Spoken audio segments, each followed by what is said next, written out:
The alarm system screamed across New Busan Colony just after sunrise. Captain Hyun Tae-yang grabbed his coffee mug before it fell off his desk as the entire station shook. He ran to the command center, his boots hammering against the metal floors. The screens showed something that made his blood run cold.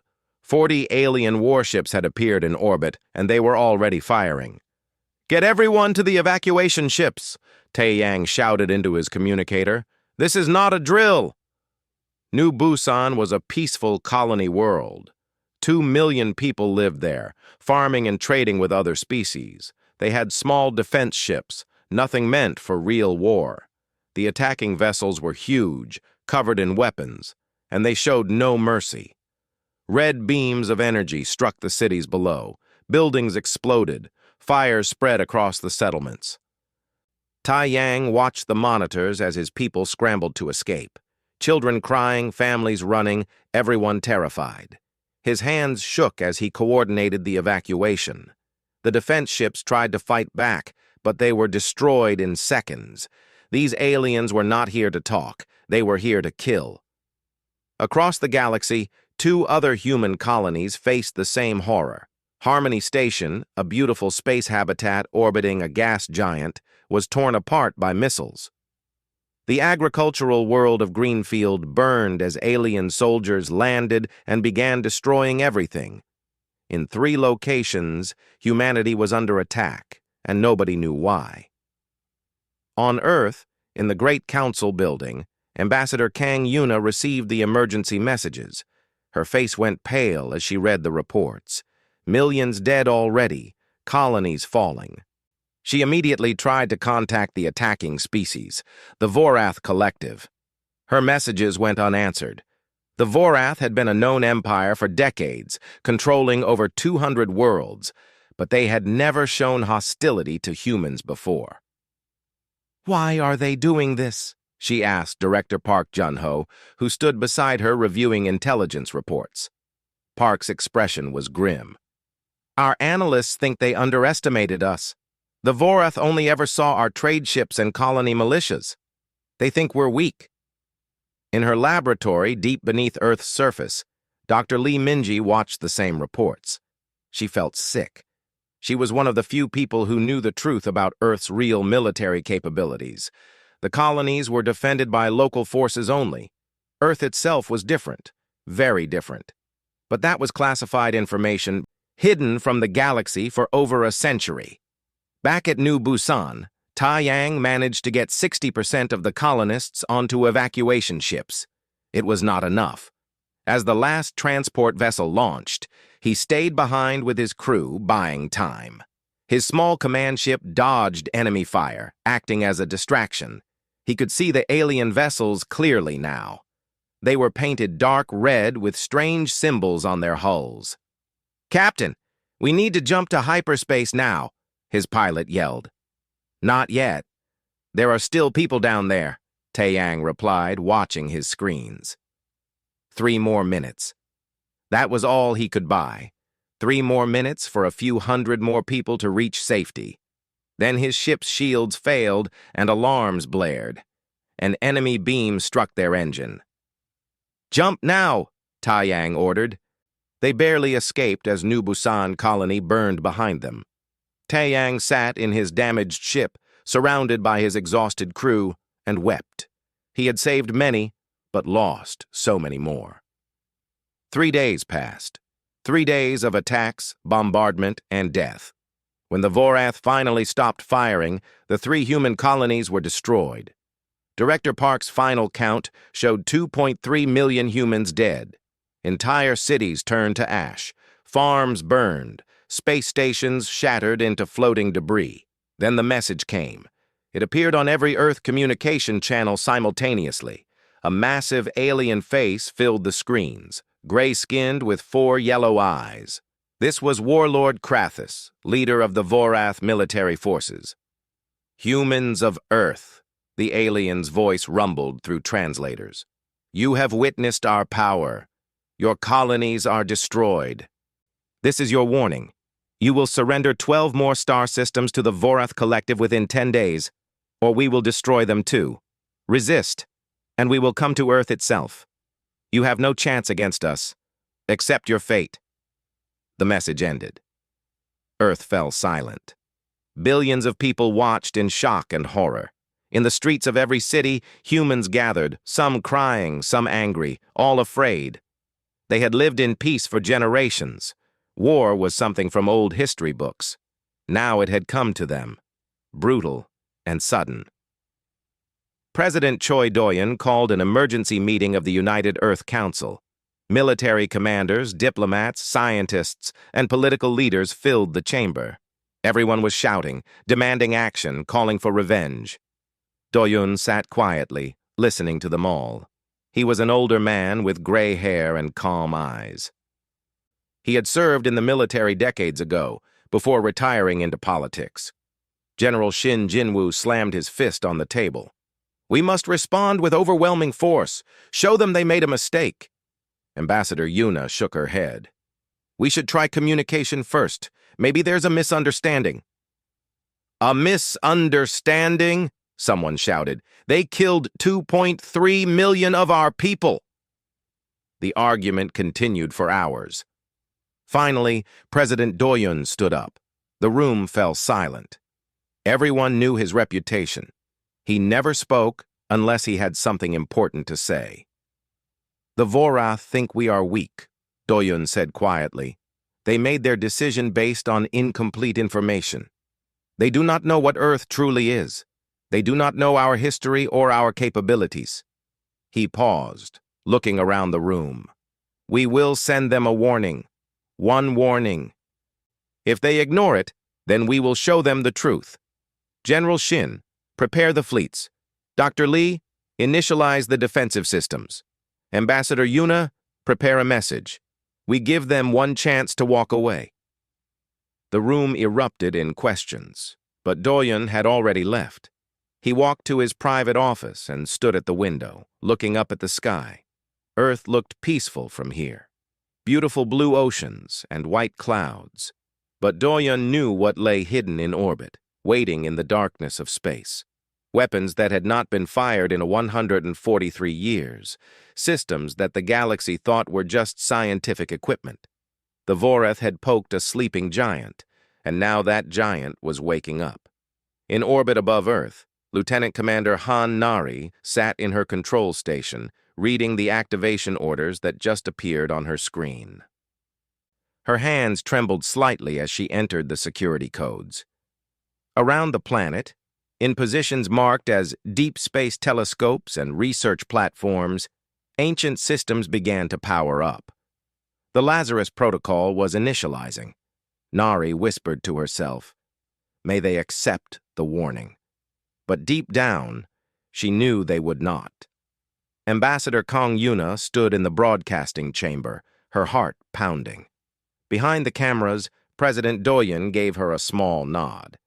This message would be sent to every Vorath communication channel, whether they wanted to receive it or not. Director Park had made sure of that, using technology the aliens did not know humans possessed.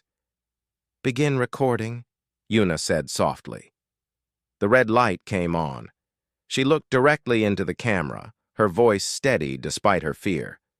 "This is Ambassador Kong Yuna, speaking on behalf of Earth and all human territories. We have received your demands. We have mourned our dead. You have attacked peaceful colonies without warning or justification. You have killed 2.3 million innocent people." She paused, letting the weight of those words settle. "But you have made a grave miscalculation. You do not know us. You did not study our history. You saw only what you wanted to see. This is your only warning. Withdraw from all human territories within 72 hours. Cease all hostile actions immediately. If you do not comply, you will face consequences beyond your comprehension." Her eyes hardened. "This is not a negotiation. This is mercy. You have 72 hours. Choose wisely." The recording ended. Park transmitted it across every frequency. Within minutes, it would reach the Vorath homeworlds. Yuna sat down heavily, exhausted. "Do you think they will listen?" she asked. President Doyen stood by the window, hands behind his back. No, but we had to try. Across space in the command ship of the Vorath fleet, Warlord Krathus watched the human message. Around him, his war council erupted in laughter. One of his commanders actually fell from his chair, he was laughing so hard. "Mercy?" Krathus roared. "They speak of mercy? These weak creatures?" He replayed the message, pointing at Yuna's image. "Look at her. So small, so fragile. And she threatens us?" His chief military advisor wiped tears of laughter from his eyes. "Lord Krathus, our intelligence is certain. The humans have only small defense forces. Their colonies had almost no military presence. They are traders and farmers, not warriors." Krathus nodded. "Then we will teach them fear, send a response, execute 10,000 of the human prisoners we captured, broadcast it on all channels, let Earth see what happens when insects threaten the Vorath, and prepare to attack 2 more of their colonies." The War Council cheered. They saw this as an easy victory, a chance for glory. None of them questioned their intelligence reports. None of them wondered why a species would issue such a confident warning if they had no power to back it up. On Earth, the Vorath response arrived 12 hours into the countdown. The video showed human prisoners, colonists who had been captured during the attacks, forced to kneel in rows. Then the execution began. The footage was brutal, designed to terrify. 10,000 people murdered, while cameras recorded everything. General Shin Jinwoo watched the video in his command center, his jaw clenched so tight it hurt. Around him, his officers stood in shocked silence. When the video ended, Shin turned to his staff. "Deploy the 1st through 7th fleets. Defensive positions around all remaining colonies. No ship enters or leaves a human system without our permission." His second-in-command hesitated. "Sir, that will reveal our actual fleet strength. The aliens will see we have more ships than they thought." "Let them see," Shin replied coldly. "It does not matter anymore." Dr. Lee Minji worked through the night in her laboratory.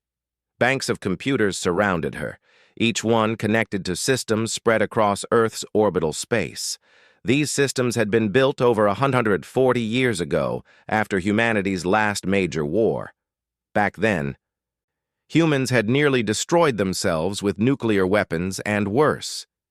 When they finally achieved peace, they made a decision. They would hide their military power and appear peaceful to the galaxy. But they would never be defenseless again. "Lazarus Protocol at 60% initialization," her assistant reported. "All platforms responding, targeting computers online." Minji rubbed her tired eyes. "How many are operational?" "All 847 platforms, Doctor, every single one." She felt a chill. 847 weapons platforms, hidden in plain sight for over a century, all disguised as scientific equipment. The galaxy thought humans were studying stars and planets. They had no idea they were looking at one of the most powerful weapon systems ever created. Lieutenant Commander Han Nari ran diagnostics from her control station in Earth orbit. She was young, only 32 years old, but she had trained her entire career for this role. The Lazarus Protocol had been her responsibility for 5 years. In that time, she had hoped she would never need to use it. "Commander, all platforms report ready," her weapons officer said. "We can fire on your command." Nari shook her head. "Not yet. We wait for the President's order, and we pray they withdraw." Time passed slowly. The 72-hour deadline approached. On Earth, people watched the countdown with fear and hope mixed together. Some protested, demanding peaceful solutions. Others called for revenge. Most just waited, trusting their leaders to make the right choice.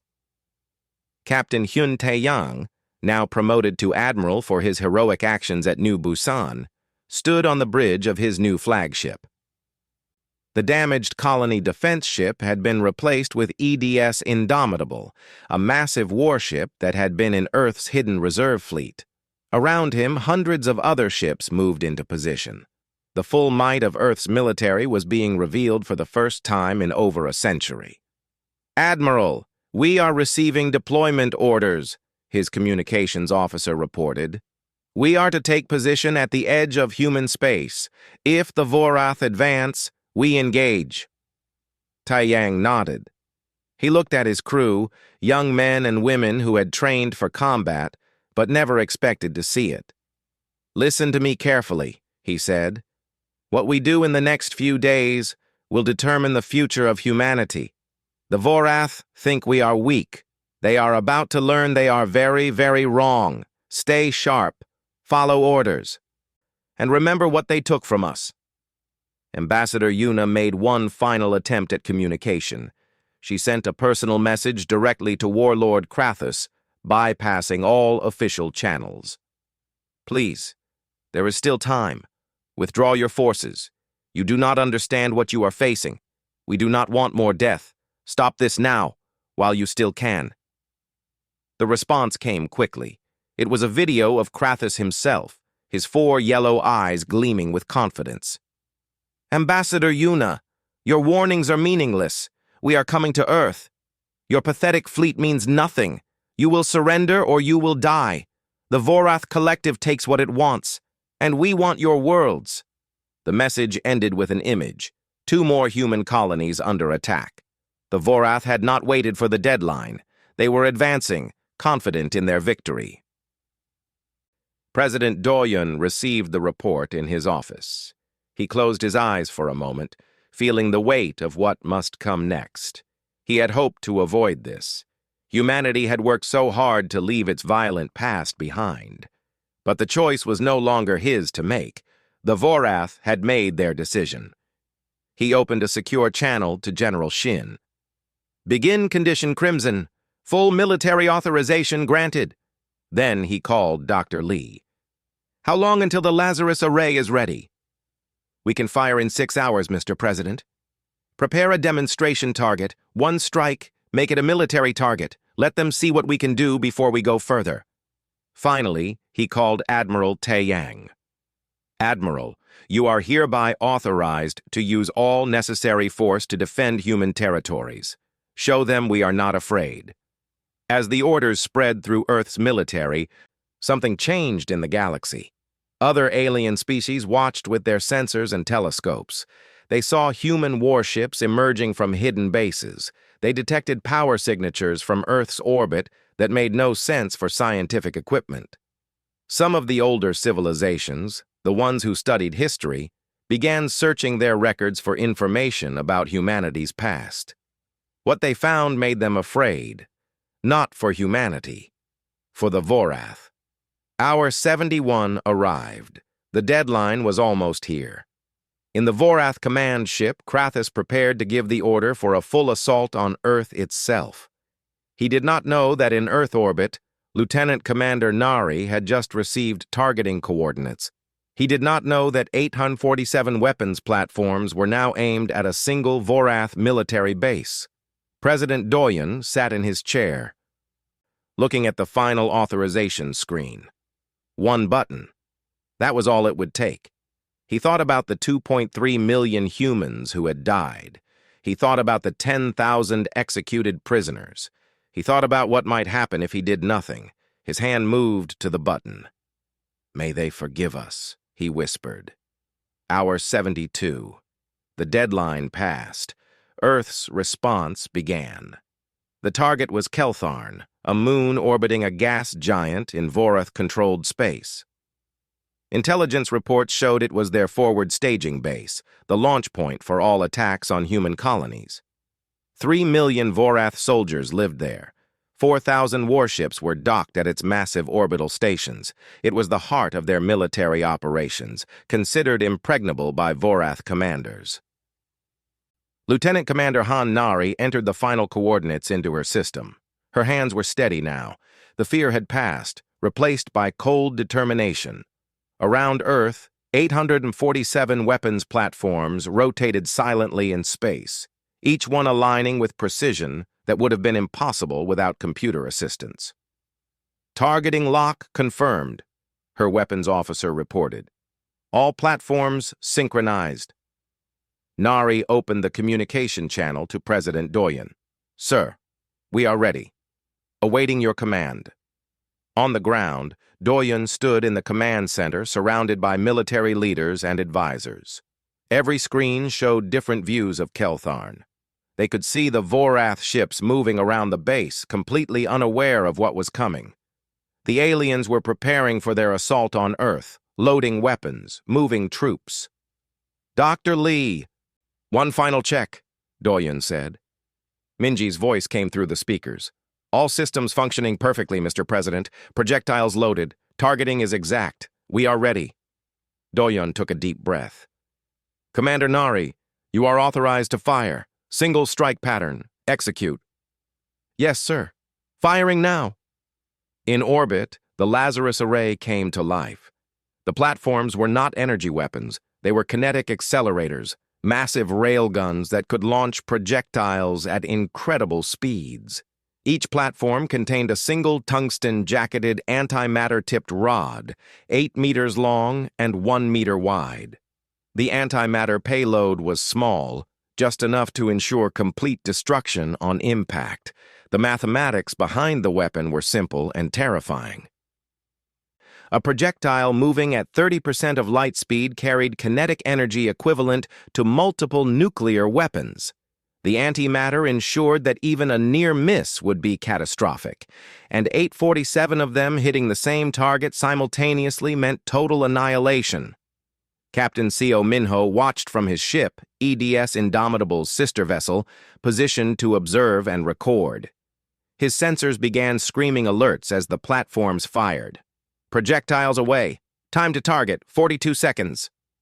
Across the galaxy, every civilization with deep space sensors detected the energy signature. It was massive, impossible to miss. Alien scientists looked at their readings in confusion. What kind of weapon created such a signature? On Keltharn, the Vorath had 30 seconds of warning. Their defense systems detected incoming objects, but calculated they were too small to worry about, probably meteorites or debris. The automated defenses did not even activate.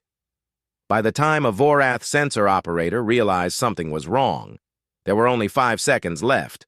He tried to sound the alarm. He was too late.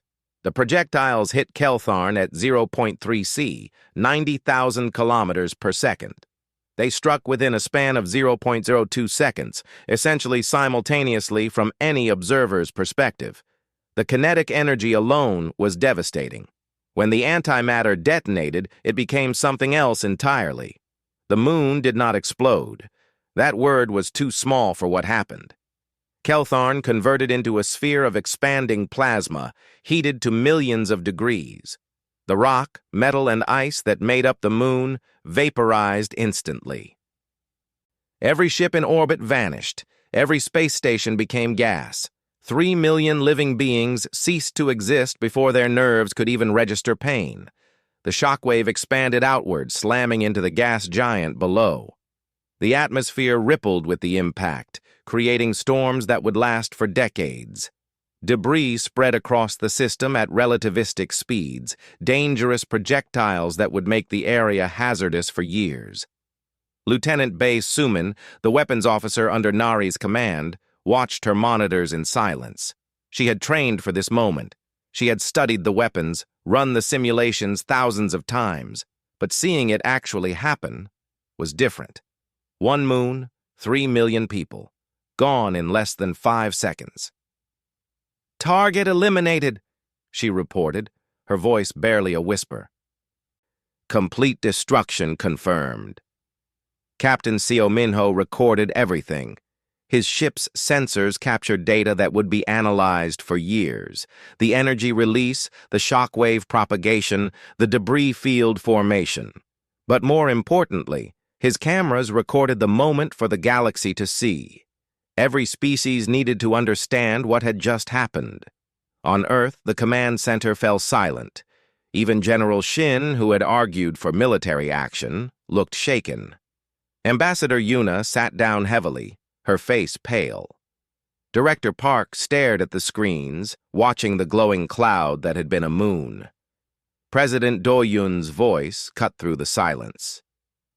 "Prepare the message. Admiral Tae-yang will deliver it." Admiral Tae-yang had been watching from his flagship. He had seen New Busan burn. He had evacuated terrified families. He had wept for the dead. Now he stood before the camera, his uniform crisp, his expression hard. "This is Admiral Hyun Tae-yang of the Earth Defense Forces. The Vorath military base at Keltharn has been eliminated. We chose a military target to minimize civilian casualties, though we acknowledge the deaths of the 3 million soldiers stationed there." He paused, letting that number sink in. "This was 1% of our orbital weapons network firing a single time. We have not yet deployed our main fleets. We have not yet revealed our true weapons systems." His eyes, which had seen so much death, looked directly into the camera.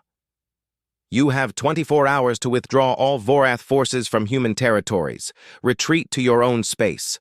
Release all prisoners. If you do not comply, we will demonstrate further. This is your final warning.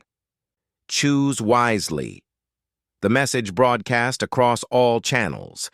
Within minutes, every civilization in the galaxy had received it, along with the sensor data showing what the Lazarus array could do.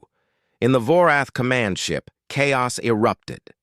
Warlord Krathus stared at the readings in disbelief. His chief military advisor was shouting into multiple communication devices at once. His tactical officers were pulling up old intelligence reports, trying to understand how they had been so wrong. "How?"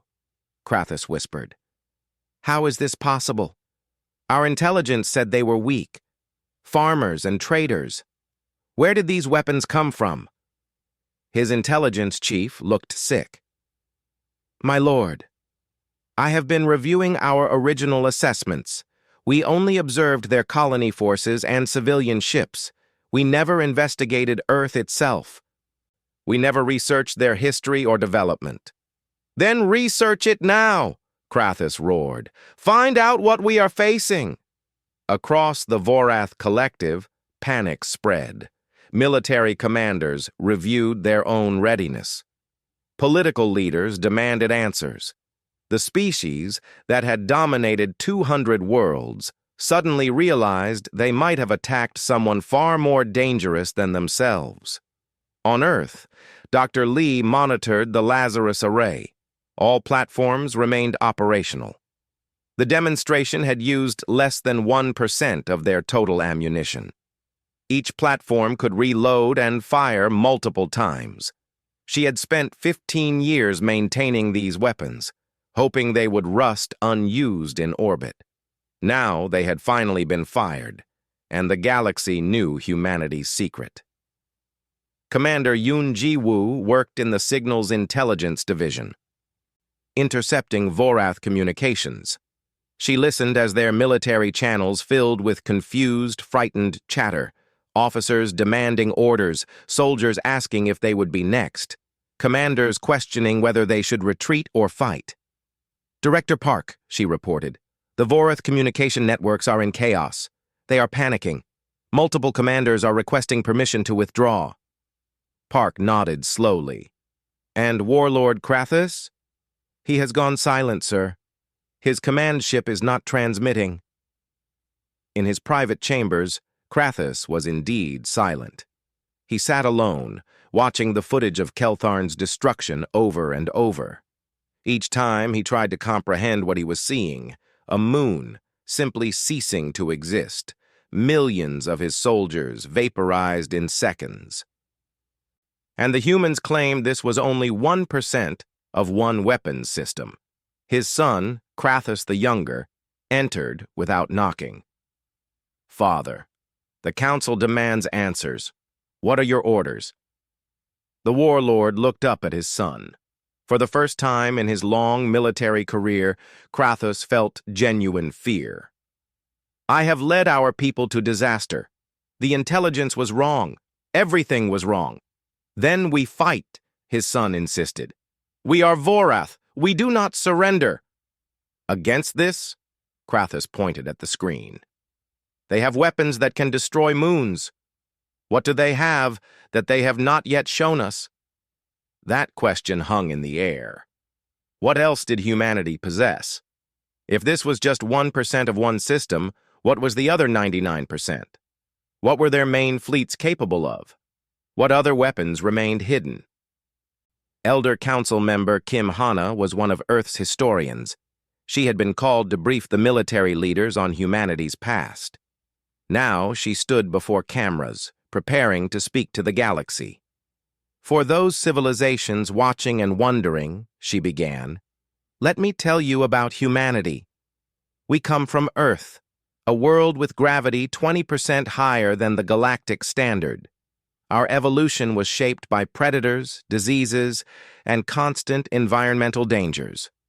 We learned to survive by being clever, adaptable, and when necessary, violent. She pulled up historical images, ancient battles, medieval warfare, world wars. For thousands of years we fought each other, nation against nation, tribe against tribe. We invented weapons designed specifically to kill other humans, nuclear bombs, chemical weapons, biological agents. We nearly destroyed ourselves multiple times. The images shifted to show mushroom clouds, devastated cities. 2 centuries ago, we finally achieved global peace. But we did not forget how to make weapons. We simply chose not to use them unless absolutely necessary. When we went to space, we brought our technology with us. And we built systems like the Lazarus Array, hoping we would never need them. Her expression hardened. The Vorath saw our peaceful traders and assumed we were weak. They did not research. They did not investigate. They attacked without understanding who we were. That was their mistake. The broadcast ended.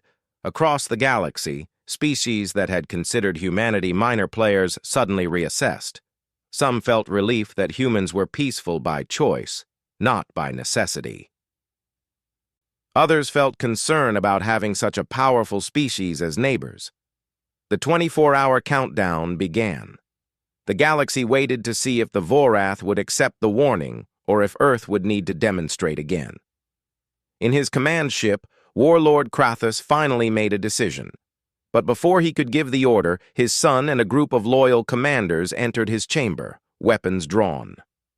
"Father," the younger Krathus said coldly, "you are unfit to lead. The council has voted. We will not surrender to these humans. We will fight to the death."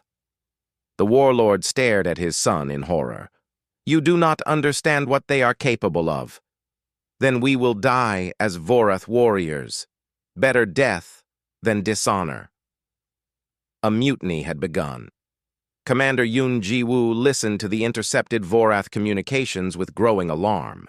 The patterns had changed. Instead of panicked confusion, she now detected organized military chatter. Ship movements, fleet coordination. They were preparing for something. "Director Park, we have a problem," she reported. "A faction within the Vorath military has taken control. They are not withdrawing. They are mobilizing for an attack." Park immediately contacted President Doyen. "Sir, it appears there has been a mutiny. Warlord Krathus tried to negotiate, but his own military overthrew him. They are preparing to strike Earth directly." In the Vorath fleet, the younger Krathus now commanded 600 warships crewed by loyalists who refused to surrender. They had locked the old warlord in his chambers and taken control of communications. The young commander addressed his forces with passion.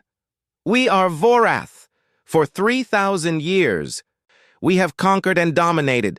We will not bow to these humans, no matter their weapons. Yes, they destroyed Keltharn. Yes, their technology is impressive. But they are few, and we are many. If we must die, we die fighting." His crews cheered. They were mostly young soldiers who had never lost a battle, who believed in Vorath's superiority above all else. The destruction of Keltharn had shocked them, but it had also made them angry. They wanted revenge. On Earth, Dr. Lee Minji worked frantically to gather historical data. If the Vorath were going to attack despite the warning, humanity needed to reveal everything. No more secrets. No more hiding. She compiled databases filled with information about Earth's true nature and military history. "This will change everything," her assistant warned. "Once the galaxy sees this, they will never look at humanity the same way." Minji nodded. "Better they know the truth than underestimate us like the Vorath did. Upload it all. Every database, every historical record. Let them see who we really are." The data began transmitting to every major civilization's networks. Within hours, alien researchers across the galaxy were accessing humanity's complete military history for the first time. What they found stunned them. On the planet, Thessia, home to a peaceful species of philosophers, their lead researcher stared at his screen in horror. They fought wars for 10,000 years, continuously. His assistant pulled up casualty figures. In just the 20th century alone, they killed over 100 million of their own kind. 1 century, 100 million deaths. They found footage of nuclear weapons. The Trinity test, Hiroshima and Nagasaki. The researcher's hands shook as he watched cities vaporize. These weapons are 200 years old, and they have had antimatter for over a century. Another researcher discovered files on chemical warfare, mustard gas, nerve agents, biological weapons designed to spread diseases. They made weapons specifically to cause maximum suffering, not just to kill, but to make death as terrible as possible. The most disturbing discovery was a document called the Earth Accords of 2084. It outlined humanity's decision to hide their military capabilities and present themselves as peaceful to the galaxy. The reasoning was clear in the text.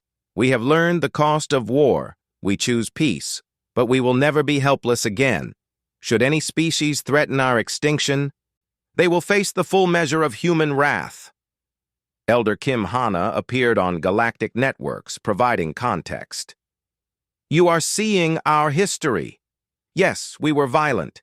Yes, we built terrible weapons, but we also learned. Every war taught us lessons about the cost of conflict. Every weapon we created horrified us with its effectiveness. We evolved beyond constant warfare, not because we forgot how to fight, but because we chose something better." She pulled up images of Earth's hidden military fleets, ships that could move faster than anything the galaxy had seen. Weapons based on principles most species considered theoretical, defensive shields that could absorb energy that would destroy planets. "When we went to space, we built these systems quietly. We trained soldiers in secret. We maintained the capability to defend ourselves while hoping we would never need to." The galactic community began to understand. Humanity was not naturally peaceful. They were naturally dangerous. They had simply chosen to control their violent nature. The peaceful traders everyone had known were like a guard dog on a leash, friendly until threatened. General Shin Jinwoo reviewed the tactical assessments. "If the Vorath faction attacks Earth with 600 ships, what are our chances?" His tactical officer did not hesitate. 100% victory probability, sir. Their ships are no match for our main fleet. The problem is not whether we can win. The problem is how completely we should destroy them." Shin nodded slowly. "Prepare all fleets, but limit civilian casualties. Target their ships and military installations only. If we can capture their leadership alive, do so. They need to stand trial for what they did." Admiral Taeyang coordinated with fleet commanders across human space. The 3rd and 5th fleets were already moving to intercept the Vorath attack force. The 7th Strike Group, humanity's elite rapid response unit, was positioning for a flanking maneuver. Meanwhile, the other fleets created a defensive sphere around Earth itself. "Admiral, do you think they will actually reach Earth?" his first officer asked. Taeyang shook his head. "They will not get within 10 light years of our home. But let them try. Let them see what we are truly capable of.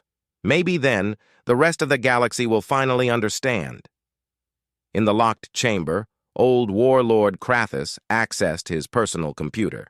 His son had taken command, but they had forgotten the old warlord still had access to intelligence networks. He began reading the human historical files that were now flooding Vorath systems. What he read made him sick.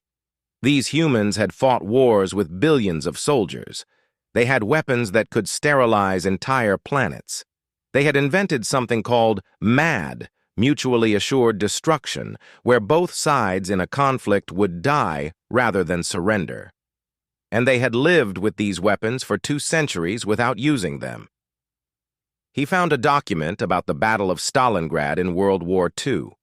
1 city, 1 battle, over 2 million casualties. The humans had fought in frozen ruins for months, neither side willing to retreat. The cruelty, the determination, the absolute refusal to surrender despite horrific losses. Krathus realized his terrible mistake. The Vorath prided themselves on military strength, but they had never faced an enemy like this. An enemy that had refined warfare to a science. An enemy that understood every aspect of conflict because they had practiced it on themselves for millennia. He tried to contact his son. "Stop the attack! You do not understand what you are facing!" The younger Krathus laughed. "I understand perfectly, father. They are strong, yes, but they are not invincible. We will show them Vorath courage." "It is not courage, it is suicide," the old warlord shouted.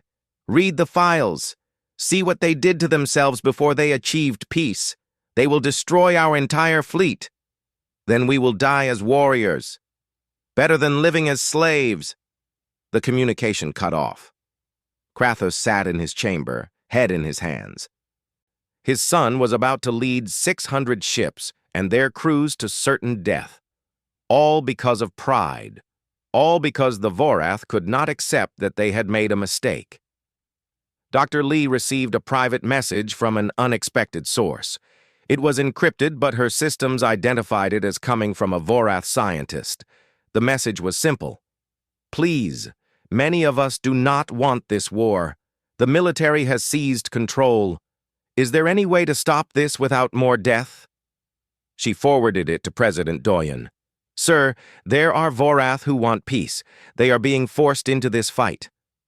Doyen read the message carefully. "Can we disable their fleet without destroying them?" General Shin considered it. "Difficult but possible. Our ships have targeting systems precise enough to disable engines and weapons without breaching hulls. It would take longer and put our crews at more risk." "Do it anyway," Doyen ordered. "If we can end this without genocide, we should try. But make it clear to all commands. Our people's safety comes first. If a ship threatens them, destroy it." Pilot Ryu Unbi sat in her fighter cockpit, running pre-flight checks. She was one of the elite pilots assigned to the 7th Strike Group. Her fighter was small, fast, and carried weapons designed to disable larger vessels. Around her, 300 other fighters were preparing for launch. "All pilots, this is Strike Commander," the voice came through her helmet. "Mission parameters: disable enemy vessels when possible. Destroy only if they pose immediate threat to our forces. We want prisoners, not corpses. But protect yourselves first. Clear?" "Clear, sir," Yunbi responded along with the others. She felt relief. She was trained to kill, but she preferred not to if there was another option. On the engineering deck of Admiral Taeyang's flagship, Pak Siwoo and his team checked every system. The ship's shields were operating at full capacity, weapons loaded and ready, engines running perfectly. They knew battle was coming soon. "How long have we been preparing for this?" a young engineer asked. Siwoo smiled slightly. "Humanity has been preparing for this for 200 years. We just hoped we would never need to use what we built." The young engineer looked at the weapon systems. "Sir, these designs are incredible. How did we develop such technology?" "Necessity," Siwoo replied. "We created them because we knew what it was like to face extinction. We nearly destroyed ourselves. We learned from that." Every weapon system on this ship is built on lessons learned from our own wars. Across the galaxy, species watched and waited. The Vorath attack fleet was moving toward Earth. Humanity's military was mobilizing. Everyone knew a battle was coming. But now, with humanity's history revealed, the galaxy understood this would not be a fair fight. A few voices called for intervention. Should we try to mediate? Some asked. Can we prevent more bloodshed? But most species stayed silent. The Vorath had started this war. They had killed millions of humans without warning. They had been given chances to surrender. Now they would face the consequences. Commander Yoon Ji-woo tracked the Vorath fleet's progress, 600 ships moving at maximum speed toward Earth. Estimated time to intercept, 18 hours. She watched human fleet movements on parallel screens. 300 human warships were positioning to meet them. The numbers looked close, but she knew the truth. The technology gap was enormous. "They do not stand a chance," she whispered. Director Park stood beside her. "Then let us hope they surrender before we have to prove it." The countdown continued. 18 hours until the fleets would meet. 18 hours for the Vorath to change their minds. 18 hours for young Krathus to realize his mistake. In his chamber, old warlord Krathus watched the tactical displays. He could see his son's fleet advancing. He could see the human forces moving to intercept. And he could see something else. Energy signatures from Earth orbit. The Lazarus array was still active, still aimed outward, ready to fire again if needed.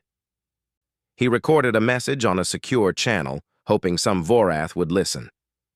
"This is Warlord Krathus. I speak to all Vorath forces. We made a terrible mistake. These humans are not what we thought. Please, I beg you, turn back. Surrender. Live. Do not follow my son into death." The message transmitted. But in the advancing fleet, young Krathus ordered it blocked.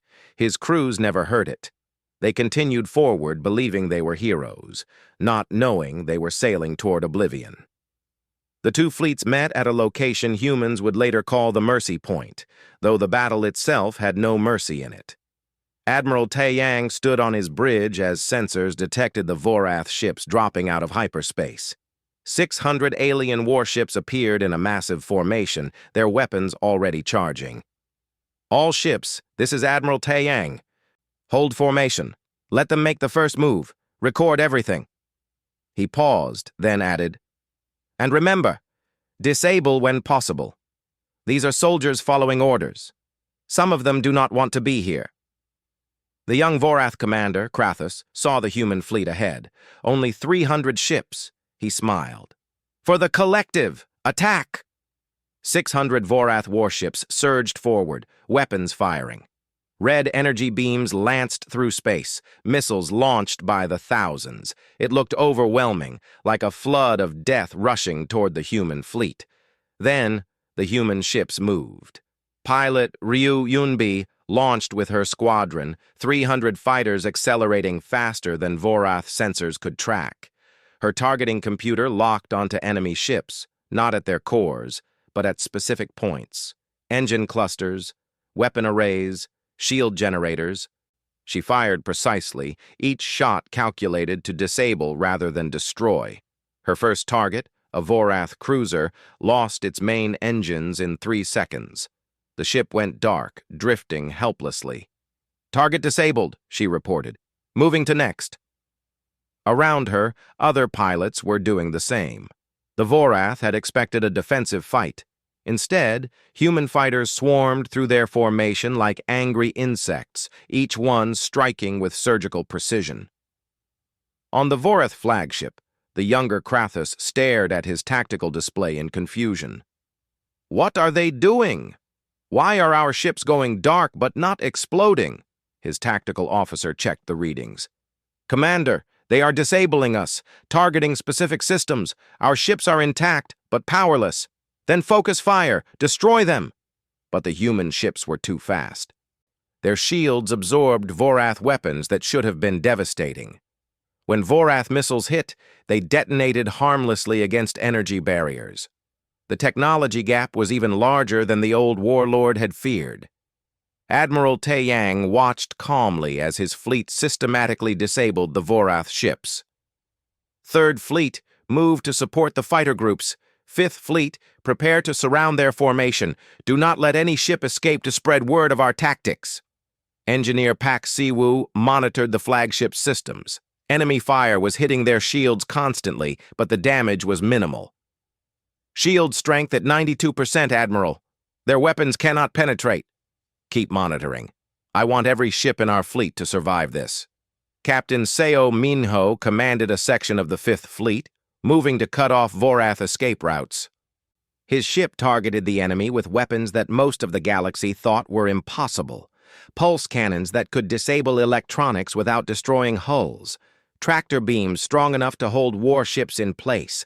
Net systems that could entangle multiple vessels at once. Target the command ships first, he ordered. If we can capture their leadership, this ends faster. The Vorath were fighting desperately now. Some ships tried to ram human vessels in suicide attacks. None succeeded. The human ships simply moved out of the way, their reaction times too fast, their maneuvers too precise. It was like watching trained soldiers fight against children. The skill gap was brutal and obvious. In 17 minutes, 400 Vorath ships were disabled. Dead in space, powerless, but mostly intact. Crews alive, but trapped. The remaining 200 tried to scatter, but human ships surrounded them completely. Young Krathus realized they had lost. His pride had led 600 ships and hundreds of thousands of soldiers into a trap. All ships retreat, jump to hyperspace. We cannot, Commander, his navigator reported. The humans have deployed some kind of field. Hyperspace engines will not activate. Then fight. Fight until we are all dead. But his weapons officer hesitated. Around them, disabled Vorath ships floated helplessly. The humans could have destroyed them all, but chose not to. They were being given mercy they had not shown to human colonies. Commander, the weapons officer said quietly, perhaps we should surrender. Our people are alive. If we keep fighting, they will have no choice but to kill us all. Never. I would rather die. Before the young Krathus could give another order, his own bridge crew moved. Officers grabbed their commander, pulling him away from the controls. His second-in-command took over. Human fleet, this is Vorath's second commander. We surrender. Please do not fire. We have families.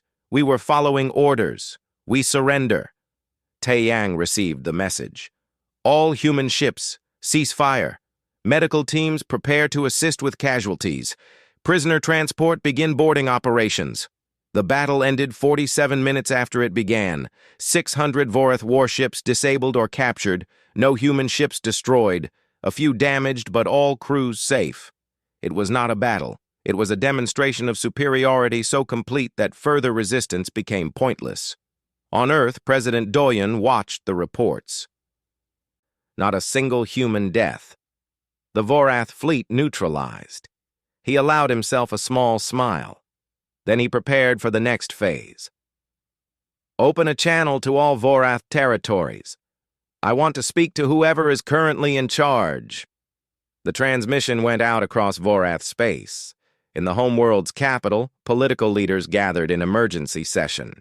With the military defeated and young Krathus captured, they needed to act quickly. The old warlord Krathus was released from his chamber. He addressed the council with a heavy heart. I take full responsibility for this disaster. I authorized the initial attacks based on faulty intelligence. My son's actions were his own, but I failed to stop him. Our people have suffered because of my mistakes. The council argued for hours about what to do. Some wanted to continue fighting. Others demanded immediate surrender. Finally, the oldest council member spoke. We have two choices. We can fight until humanity destroys us completely, or we can accept that we made a terrible mistake and beg for mercy. Pride has already cost us too much. I vote for peace. The vote was close, but peace won. Warlord Krathus was given the duty of negotiating with Earth, a punishment and an honor combined. When President Doyen appeared on screens across Vorath space, his expression was stern but not cruel. People of the Vorath Collective, your military has been defeated. Your fleets are disabled. You are now at our mercy, and we offer you something you did not offer our colonies, a chance to live. He outlined terms: full reparations for destroyed colonies, return of all prisoners, demilitarization of border regions, but no slavery. No occupation, no genocide. We could destroy your civilization, Doyen said calmly. We have the power, but we have learned that power without restraint makes monsters. We did not want this war. We tried to warn you. You chose to ignore us. But we will not become like you. We will not kill billions because your leaders made mistakes. Ambassador Yuna stood beside him. We offer a treaty. Reparations, yes. Demilitarization, yes. But also trade, cultural exchange, a chance to learn from each other. We do not want enemies. We want neighbors who understand that peace is always better than war. The Vorath Council accepted the terms. They had no choice, but surprisingly, many were relieved. The old warlord met with Yuna personally to sign the documents. Why? He asked her. We killed millions of your people. Why show mercy? Yuna looked at him with tired eyes. Because mercy is harder than revenge. Revenge is easy. You hurt us, so we hurt you. But that just creates more pain, more hatred, more war. We broke that cycle centuries ago on Earth. We will not restart it now. 10 years passed. The destroyed colonies were rebuilt, funded partly by Vorath reparations. New Busan rose again, even more beautiful than before. Memorials stood in every city, remembering the 2.3 million who died in the initial attacks. Admiral Tai Yang, now retired, brought his grandchildren to New Busan's memorial. The names were carved in stone, thousands of them. Among the visitors was a young Vorath, part of the cultural exchange program Yuna had established. My grandfather was captured at the Battle of Mercy Point, the young Vorath told Taeyang. He said your people could have killed them all but chose not to. That changed how Vorath think about war. Taeyang nodded. War is sometimes necessary, but it should never be the first choice. And when it must happen, mercy should be given whenever possible. The young Vorath looked at the memorial. These people died because we did not research. We did not understand. We saw peaceful traders and assumed weakness. Strength can wear many faces, Taeyang said gently. The strongest choice is often the hardest one. Remember that. President Doyun, now very old, gave a speech at the 10-year anniversary. We showed them our wrath, yes. The Lazarus Array still orbits our planet, ready if needed. Our fleets remain strong, our weapons are maintained, but we also showed them something more important: our capacity for mercy. That is the lesson we hope the galaxy learned. The galaxy had indeed learned. Dozens of species requested defensive alliances with Earth. Trade flourished. Human technology, kept hidden for so long, was now shared with peaceful civilizations. The Vorath became advocates for diplomatic solutions, teaching other species about their costly mistake. In Vorath schools, children learned about the war as a warning. Never underestimate those who choose peace, teachers said. The sleeping giant showed mercy when it could have shown extinction. Remember that gift. The Lazarus Array remained in Earth's orbit, all 847 platforms operational and maintained.